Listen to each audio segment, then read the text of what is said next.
Avec la floraison de la sophistique à Athènes, la pensée hellénique avait épuisé ses capacités de développement révolutionnaire. En effet, la lutte de la bourgeoisie contre la féodalité n'était possible que par son alliance avec le petit peuple. Or, cette alliance n'avait précisément de sens pour elle que dans la mesure où elle s'en trouvait favorisée dans son expansion commerciale, dont les bénéfices couvraient largement les frais occasionnés dans la cité par la pratique de la démocratie.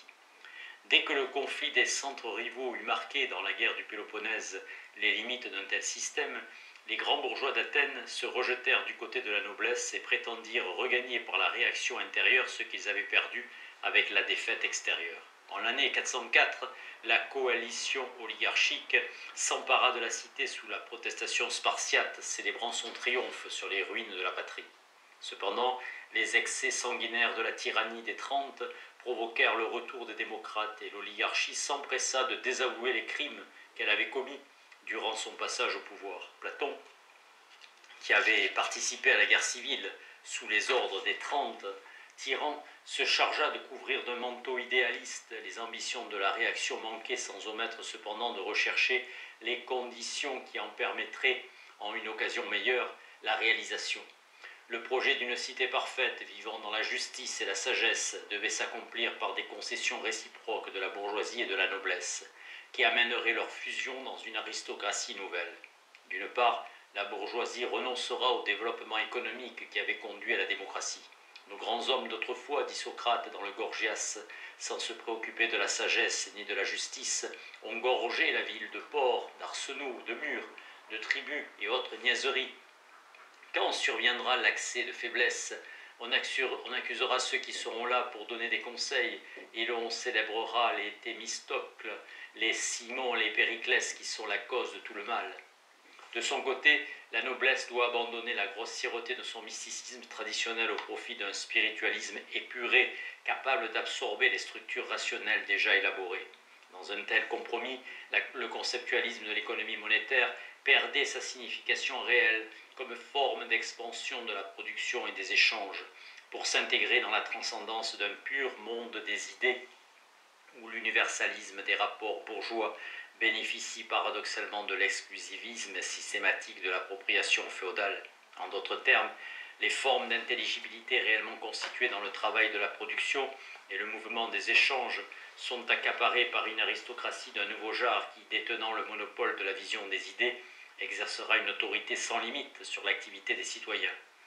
Le concept d'un gouvernement de philosophes est la justification idéale du mouvement réel, où la bourgeoisie retourne à la féodalité et la suppression du donné sensible dans l'idéalité des formes en soi accomplit le sacrifice symbolique qui garantit les privilèges de la noblesse nouvelle. Bien évidemment, à examiner avec précision le contenu effectif du monde intelligible, l'on n'y trouvera rien de plus que ce qui se présentait déjà dans le monde réel. L'idée représentant sous une forme mystifiée la structure universelle de la marchandise en tant qu'elle se détermine, en des genres et espèces qui se constituent comme des unités autonomes dans le process du commerce. Les apories qui surgissent dans la spéculation philosophique concernent donc des difficultés effectivement réelles. Plus particulièrement, les discussions sur l'un et le multiple reflètent très exactement le rapport de l'argent à la pluralité des marchandises qu'il domine. Ainsi, le célèbre jeu des hypothèses du Parménide ne fait que décrire avec précision les divers moments d'une économie monétaire simple. Après un faux départ où il est démontré que l'argent pris isolément en tant qu'argent, l'un qui est un, ne pourrait se définir en aucune manière et n'aurait strictement aucun sens, on passe à la considération des rapports effectifs, à savoir le mouvement du commerce où l'argent fonctionne comme unité unifiante. L'un qui est, et il ressort que quelle que soit l'hypothèse, que l'un soit ou qu'il ne soit pas, on aura un jeu symétrique de conséquences contradictoires tant pour l'un que pour les autres. En d'autres termes, tant pour l'argent que pour les marchandises. En effet, la réalité de l'argent étant posée, si l'un est, elle prendra manifestement toutes les déterminations possibles dans la dialectique des échanges, où son être consiste précisément à s'identifier à la diversité des marchandises.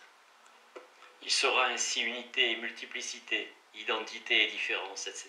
Deuxième hypothèse. Cependant, si nous prenons l'instant même du passage, en quoi consiste l'acte de l'échange, l'argent ne sera ni argent ni marchandise, n'étant plus l'un et n'étant pas encore l'autre. Il n'aura donc aucune détermination et ne sera rien. Troisième hypothèse. Si maintenant nous considérons la forme de la marchandise, nous voyons immédiatement qu'elle porte toutes les déterminations de l'intelligibilité, à savoir les mêmes que l'argent, puisqu'elle s'échange contre lui. Quatrième hypothèse.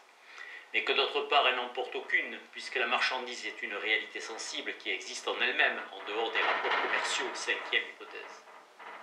Chose remarquable, si l'on supprime la réalité de l'argent, si l'un n'est pas, les mêmes conséquences reviennent, du moins sur le plan de l'apparence, car l'échange des marchandises antérieurement à la constitution de la monnaie frappée, qui définit le concept de l'argent, produit déjà les mêmes structures, bien que l'argent seul puisse leur donner la disponibilité caractéristique de l'être.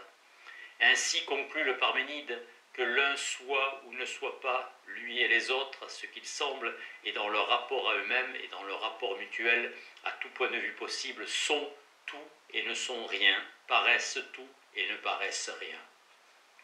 Une telle impasse traduit sur le plan philosophique l'insuffisance des médiations acquises dans le développement réel. Le mouvement du commerce comporte bien un échange constant entre l'unité et la multiplicité, l'identité et la différence, mais ne permet pas de maîtriser le fondement même du rapport comme valeur d'échange en langage philosophique, la nature de l'un à l'instant du passage. En effet, on sait que la valeur d'échange d'un objet se définit par la quantité de travail social nécessaire à sa production. Or, dans l'économie antique, l'activité productrice se confondant avec le statut du producteur comme esclave, serf ou artisan dans une corporation ne pouvait faire l'objet d'un calcul rationnel et l'appropriation du mouvement par les classes privilégiées le réduit à la pure transcendance abstraite du modèle où se définit la forme universelle du commandement, l'idée qui impose au réel le sens de son être. Ainsi la raison des équivalences restait cachée et le rapport de l'un au multiple apparaît dans le libre jeu du commerce comme un simple donné dont l'intelligence discursive reste impuissante à découvrir le fondement. Un tel système pouvait fonctionner tant que le problème du contenu se trouvait recouvert par la prospérité des échanges.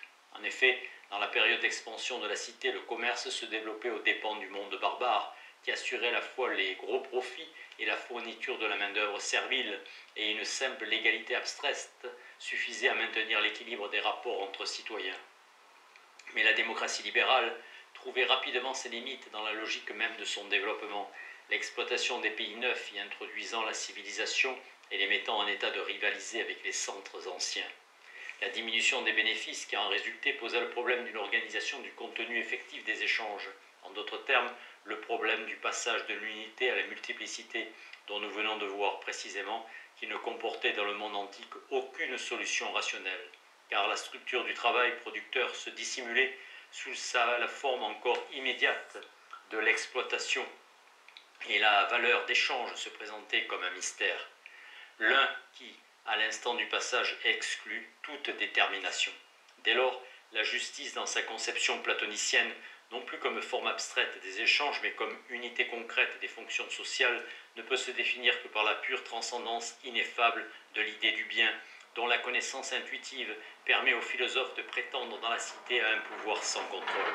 À mesure que les problèmes d'organisation trouveront leur solution empirique, dans une régression vers l'absolutisme monarchique, la finalité descendra de l'idée dans le réel, et le monde de la perception sensible, à savoir le monde unifié par l'autorité du monarque, s'identifiera pour le stoïcisme avec l'être même de la raison.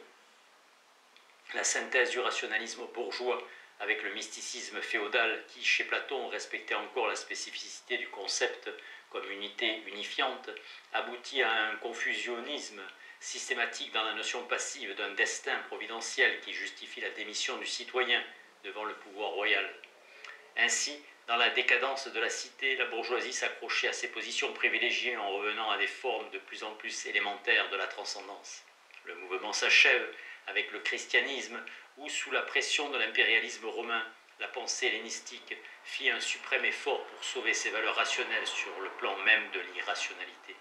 La charité exprimait comme pure intuition cette unité universelle du contenu qui s'esquissait dans l'horizon de l'économie monétaire sans trouver les médiations nécessaires pour se réaliser de manière effective.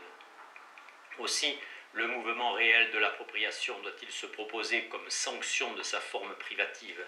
l'idéal exclusiviste d'un royaume des cieux réservé aux seuls élus. Et puisque la mort du Dieu, qui ne posait aucun problème dans les croyances traditionnelles, habitué à prêter des aventures humaines à la divinité, devient incompréhensible après le travail d'épuration de la pensée hellénique, le concept de l'incarnation vient donner une allure cohérente au sacrifice divin comme symbole du sacrifice universel qui garantit aux bourgeois la sécurité de l'accaparement dans l'universalisme même des formes civilisées.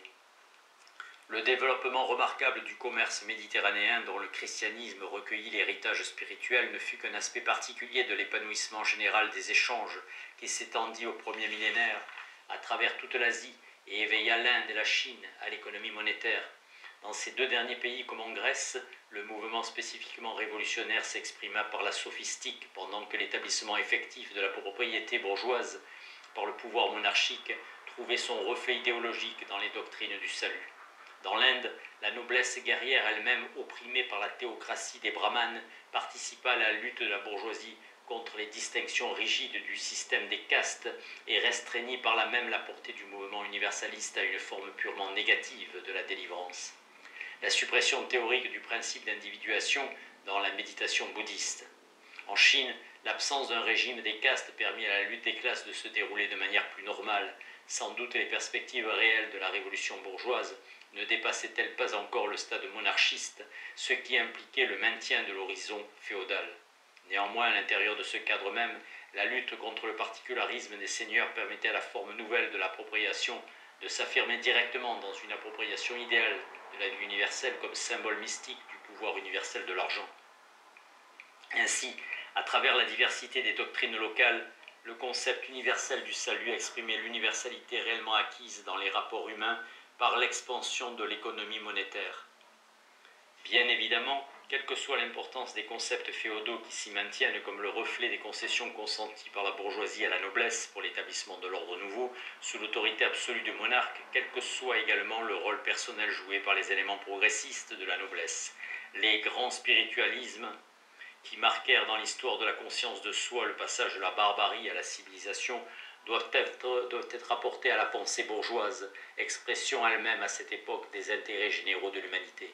Cependant, le sens authentique de l'universalité humaine n'y apparaît que sous la forme de sa négation, plus précisément la suppression réelle des déterminations immédiates par le travail de la production et le mouvement des échanges se confond de manière systématique avec la suppression idéale de la réalité objective par le symbolisme du sacrifice.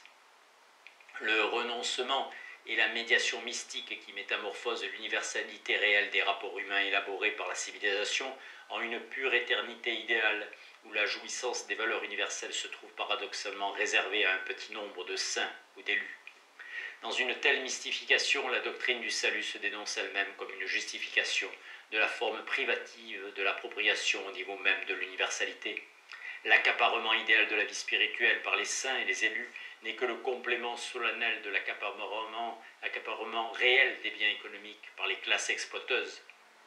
En effet, les rapports juridiques, comme forme reconnue de l'accaparement réel, impliquent la spiritualisation de l'objet qui n'est plus l'objet réel utilisable en fait par tous, mais l'objet sacré, à savoir l'objet rendu intouchable par la défense qu'en assure le propriétaire. Or, si au niveau de l'économie féodale, la diversité des richesses n'impliquait encore pour chaque unité productrice qu'une défense privée, symbolisée par le sacrifice au Dieu protecteur, la constitution de la valeur universelle de l'argent exige pour la sécurité de son appropriation un accord de tous pour une défense universelle. En d'autres termes, un renoncement général qui garantit à chacun la possession exclusive de son bien. Dans sa forme quotidienne, un tel renoncement ne fait encore qu'assurer le bon fonctionnement du droit contractuel, autrement dit l'accaparement des ressources sociales de l'économie monétaire par la coalition féodalo-bourgeoise sous l'égide de la monarchie absolue. Dans sa forme exaltée, il devient le pur renoncement mystique aux biens de ce monde, où s'accomplit l'accaparement idéal de ces mêmes biens transfigurés par le pur symbolisme d'une éternité de vie. Et de fait, une telle éternité se trouve précisément réservée en toute exclusivité à ceux-là même chez qui le mouvement de l'appropriation s'est exaspéré au point de faire accepter tous les sacrifices, ce qui produit précisément cette transfiguration elle-même. Or, la forme exaltée est le complément de la forme quotidienne, puisqu'elle lui assure le prestige qui lui permet de se perpétuer. Le pur mysticisme des grandes religions du salut est donc bien un moment nécessaire dans la dialectique de l'appropriation privative. Le modèle spiritualiste de l'accaparement, qui maintient l'unité sociale en appelant l'exploité à assurer lui-même les conditions de sa propre exploitation dans l'espoir d'une appropriation totale par les vertus du renoncement. Paragraphe 10. L'économie capitaliste, le pouvoir de l'abstraction et la révolution prolétarienne. Le Moyen-Âge chrétien fut la réalisation effective de la République de Platon, avec sa double aristocratie de clercs et de guerriers dominant la masse des travailleurs. Le retour à la barbarie féodale se faisait dans l'horizon universaliste élaboré par la bourgeoisie antique et maintenu par le pouvoir de l'Église. Une telle dénivellation des structures internes définissait le cadre général qui permettra à la bourgeoisie occidentale de passer au stade capitaliste. En effet, grâce à l'organisation ecclésiastique et l'unité relative qu'elle assurait, la renaissance du commerce put bénéficier dès le début de l'ensemble du marché européen, voire même le dépasser, alors qu'en raison du morcellement féodal, la production s'organisait encore que dans le cadre particulariste de la commune. La disproportion, du moins pour certains produits privilégiés comme la draperie, entre l'ampleur de la demande internationale et l'exiguïté des ressources de l'artisanat local amena le marchand à intervenir de plus en plus dans le processus même du travail producteur, fournissant la matière première, parfois l'outillage lui-même, et distribuant les commandes aux divers stades de la fabrication. Ainsi se constituèrent à partir du XIIIe siècle en Flandre et en Italie les premières structures capitalistes qui réduisirent l'artisan à l'état de simple salarié et absorbèrent son activité dans la rationalité abstraite du calcul économique. Cependant, il ne s'agissait encore que de formations sporadiques qui minaient les rapports établis sans pouvoir se constituer à un horizon nouveau. Mais l'intensité des échanges dans le cadre de la chrétienté avait amené également un progrès général des forces productives qui mit la bourgeoisie occidentale en mesure de se lancer dès la fin du XVe siècle à la conquête du marché mondial. Les richesses fabuleuses rapportées par la piraterie et l'exploitation impitoyable, parfois l'extermination de populations entières, provoquèrent aussitôt une augmentation considérable de la demande des objets fabriqués, donnant ainsi une impulsion décisive à la production capitaliste. Alors s'explicita la forme nouvelle de l'appropriation bourgeoise, où le pouvoir universel de l'argent ne consiste plus simplement en l'unité unifiante qui s'étend sur la pluralité des marchandises, mais en une capacité de développement rationnel qui s'articule avec précision à titre de capital sur les différents moments du processus producteur et permet de le maîtriser en une forme intelligible. Dans un tel mouvement, le travail de production se révèle comme l'essence de la valeur, le constituant universel qui fonde l'unité de la multiplicité dans la dialectique des échanges. Cependant, une fois de plus, la révélation ne s'accomplit que sur le mode de la dissimulation, car le travail n'est pris lui-même que dans sa pure forme accaparée, comme générateur du profit, et le processus se détache de sa réalité effective pour se réduire à une pure nécessité mathématique, comme exclusive de toute signification humaine. Ainsi se constitue l'horizon mécaniste et se développera la science moderne de la nature. Bien évidemment, à considérer le sens authentique de la pensée scientifique, on ne peut en trouver le fondement de vérité que dans le travail social humain. Le mouvement idéal des concepts de la physique mathématique n'étant que le symbole abstrait du mouvement réel de l'industrie comme accord pratiquement réalisé de l'intellect et des choses.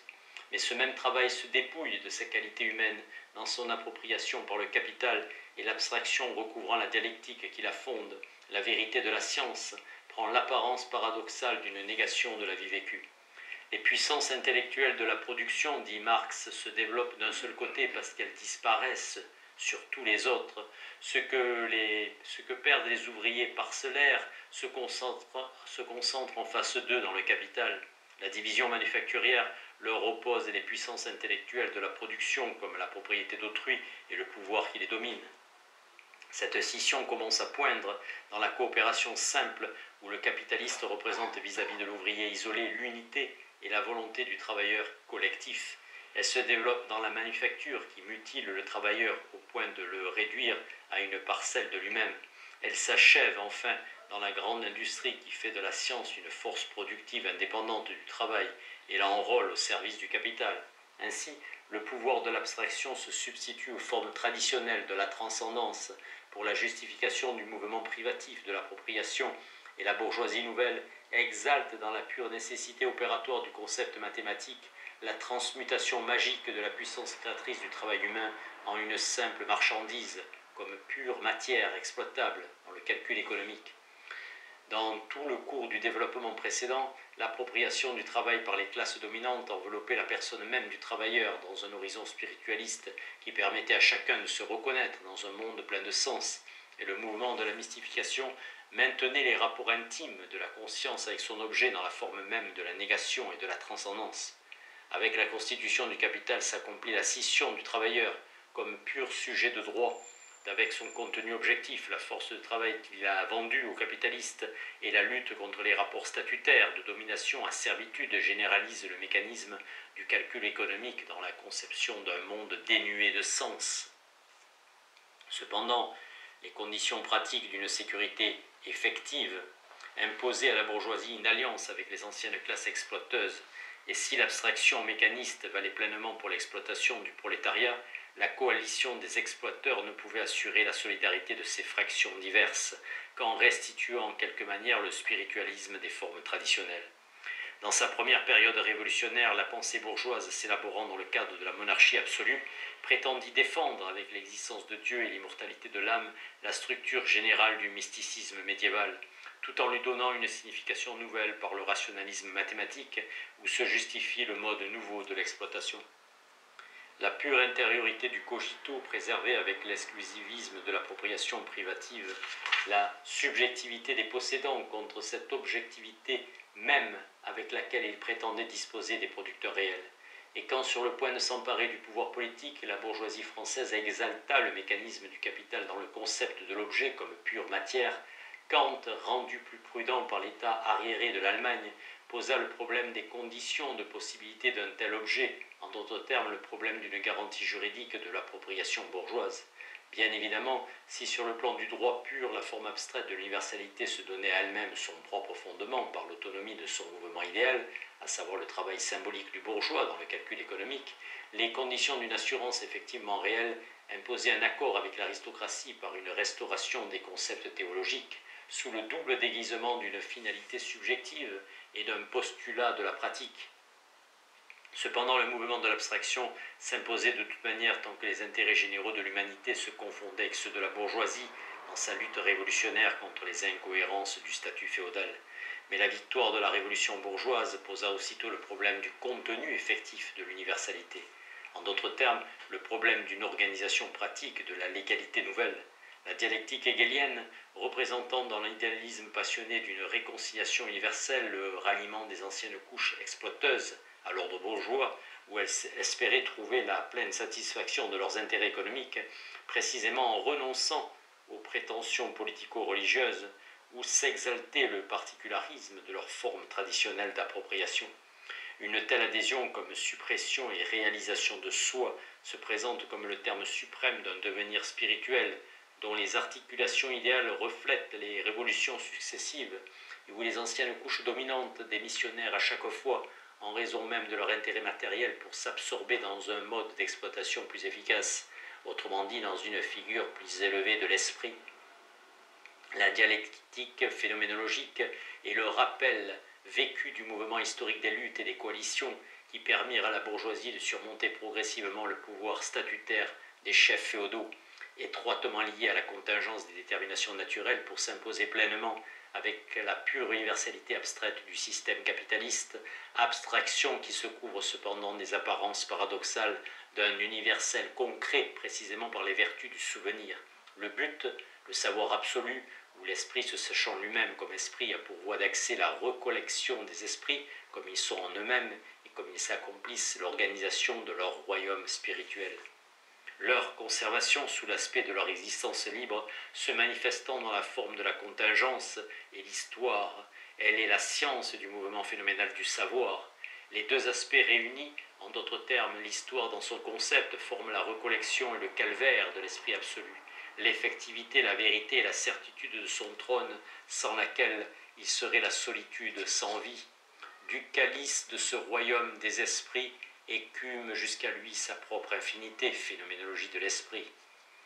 Ainsi, la bourgeoisie triomphante prétendait conserver le mysticisme des anciennes formes d'oppression dans le mouvement même de leur suppression, symbolisant par là le concours que devaient apporter les formations traditionnelles pour la sécurité commune de la propriété privée. Cependant, la structure objective de l'exploitation capitaliste dissolvait par sa base toute combinaison de ce genre, car le prestige féodal que le bourgeois aurait voulu reprendre pour son propre compte n'avait été possible que par cette hiérarchie subtile de statuts complexes que le capitalisme anéantissait précisément par le froid rationalisme des rapports d'argent. Partout où elle a conquis le pouvoir, la bourgeoisie a détruit les relations féodales, patriarcales, idylliques. Tous les liens complexes et variés qui unissent l'homme féodal et ses supérieurs naturels, elle les a impitoyablement brisés pour ne laisser subsister d'autres liens entre l'homme et l'homme que le froid intérêt, l'impassible paiement au comptant, les frissons sacrés des pieuses exaltations de l'enthousiasme chevaleresque, de la sentimentalité petite bourgeoise. Elle les a noyés dans les eaux glacées du calcul égoïste. Elle a fait de la dignité personnelle une simple valeur d'échange. Elle a substitué aux nombreuses libertés si chèrement conquises l'impitoyable liberté du commerce. En un mot, à la place de l'exploitation masquée par les illusions religieuses et politiques, elle a mis une exploitation ouverte, éhontée, directe, brutale, manifeste communiste. Tel est le contenu effectif que la dialectique de l'histoire réelle dévoile dans le triomphe de l'esprit célébré par la dialectique idéaliste, et tout le mouvement des spiritualismes traditionnels apparaît désormais dans l'expérience pratique du prolétariat comme autant de formes d'aliénation des valeurs humaines authentiquement élaborées dans le travail de la production. Depuis les origines de l'humanité, avec la constitution des premières techniques productives, nous avons vu s'engendrer à chaque niveau une forme réelle d'universalité où l'individu se dépasse effectivement lui-même dans le processus de la coopération, tel qu'il s'impose par les exigences de la production elle-même. Ainsi se définit le fondement véritable des structures spirituelles qui donnèrent à la vie humaine son sens proprement humain. Le devoir est la forme simple d'unité du travail collectif. L'honneur définit la collaboration immédiate entre unités productives indépendantes. La justice comme structure médiatisée de la coopération entre producteurs distincts, née avec l'usage de la monnaie qui élève les rapports de production à une structure rationnelle. Cependant, une telle détermination ne concerne encore que la forme abstraite du mouvement. L'organisation de la production dans l'effectivité de son contenu humain définit le sens de la charité où l'universalité de la médiation se dépose sur l'être immédiat de l'individu pris comme producteur social. Mais le niveau réel des forces productives les maintenait dans un état de dispersion qui impliquait inéluctablement, avec l'opposition des diverses unités productrices, la forme privative de l'appropriation exaltée dans le symbolisme de la transcendance, et le sens effectif de l'universalité constitué dans l'expérience de la coopération se transposait en de pures fonctions mythiques. Le totémisme et le culte des esprits pour la spiritualité encore immédiate du devoir et de l'honneur, la soumission au Dieu tout-puissant et l'imitation du Dieu sauveur pour l'universalisme médiatisé de la justice et de la charité. Cependant, une telle aliénation où se sanctionne la pratique de l'exploitation n'en gardait pas moins sur le plan subjectif certaines apparences d'authenticité, car le mouvement de l'universalité ne pouvait encore s'affirmer que dans le cadre même de la propriété privée, qui continuait à s'imposer en raison de la séparation des centres producteurs. Avec l'expansion du capitalisme et de la grande industrie s'élabore une structure nouvelle de l'activité productrice qui implique l'achèvement de l'organisation économique en une unification totale. Dans l'horizon du prolétariat, qui éprouve de telles conditions comme la vérité même de l'existence, le sens d'universalité se constitue en une forme radicalement nouvelle qui ne se présente plus aux égoïsmes singuliers comme le mouvement idéal de leur suppression, mais implique leur suppression effectivement réelle par la suppression de la forme privative de l'appropriation elle-même. La propriété privée, qui fit depuis les origines de l'humanité avec des accommodements divers la condition permanente du développement des forces productives, est devenue en elle-même une entrave intolérable, et le mouvement de la transcendance qui s'est perpétué du mana des primitifs au concept épuré des philosophes comme le fondement universel de toute signification et de toute valeur se dénonce désormais lui-même comme le pur symbolisme de l'accaparement qui justifie la résistance désespérée des classes possédantes à l'établissement de l'humanité nouvelle. La matérialité du travail producteur apparaissait au propriétaire comme la forme même de son aliénation, et tout l'effort de sa vie spirituelle visait à surmonter une telle extériorité pour revenir à soi dans un idéalisme qui garantit la sécurité d'une pure jouissance exclusive. Or, si une telle exclusivité produit la forme de l'exploitation, tous, exploiteurs et exploités, communiaient dans une même aspiration à la propriété privée, et les conflits qui s'élevaient sur le mode de l'appropriation ne portaient atteinte en aucune manière à sa forme privative. Mais le progrès des forces productives les a élevés sur le plan d'une universalité totale qui, accaparée dans le processus du capital, enlève définitivement au producteur réel tout espoir de s'approprier, sur le plan individuel, le résultat de sa production. C'est alors l'exclusivisme de l'appropriation privative qui se révèle comme duperie et aliénation, et le retour à soi ne consiste plus à inventer une nouvelle forme de transcendance qui permette d'adapter le mouvement de l'accaparement à l'universalité du travail social, mais bien à assurer une appropriation sans exclusion par la reconnaissance de la réalité matérielle de l'activité productrice comme le fondement de son sens de vérité. Plus précisément, le sens de la propriété se confond désormais avec le travail même de la production dans l'horizon de l'universalité humaine, et la dialectique matérialiste exprime le mouvement des valeurs humaines qui s'engendrent dans le travail social humain. Dès lors, la critique impitoyable qu'elle exerce sur les concepts de la société ancienne n'est plus une simple destruction, mais bien une restitution de leur contenu d'authenticité qui permet de les reprendre sur un plan supérieur dans l'humanité nouvelle. Dans la construction du socialisme et le passage au communisme se réalise enfin cette réconciliation universelle qui fut le rêve de la pensée bourgeoise dans la dialectique idéaliste des formes d'exploitation et que le prolétariat place sur son terrain véritable par l'organisation du travail social où se supprime toute structure de classe et tout prétexte d'exclusivité.